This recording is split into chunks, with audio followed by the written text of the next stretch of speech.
Imagine someone who spends years building a castle to protect themselves from attacks. Each stone, each wall, is a defense against pain. But over time, what was protection transforms into a prison. The key is lost, and what remains is a human being locked inside themselves, afraid to feel, to err, to be. It is at this breaking point, where psychological suffering meets its existential roots, that the ideas of John Bradshaw and Friedrich Nietzsche converge with a terrifying precision. Although coming from different fields, one a clinical therapist, the other a philosopher of chaos, both diagnose the same ailment: the rupture between the individual and their essence.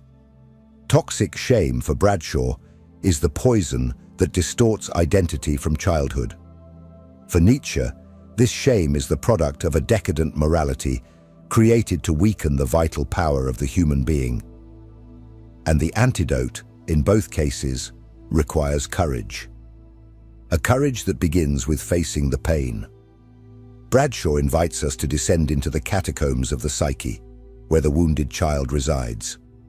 The one who heard they were too much, who was ignored, punished, or silenced. The healing process involves rescuing this child, not to protect them with more masks, but to let them live. To give voice to what has been silenced. To rebuild the bridge between the true self and the world. But he is clear. This hurts.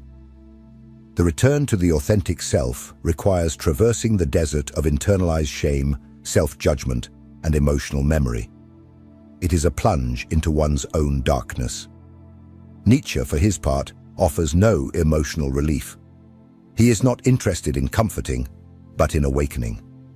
For him, shame is a symptom of a culture of denial. Denial of the body, of instincts, of the will to power. Civilization, according to him, was built at the cost of repression, and the consequence of this is nihilism, an existence emptied of meaning, inhabited by domesticated subjects, guilty for existing.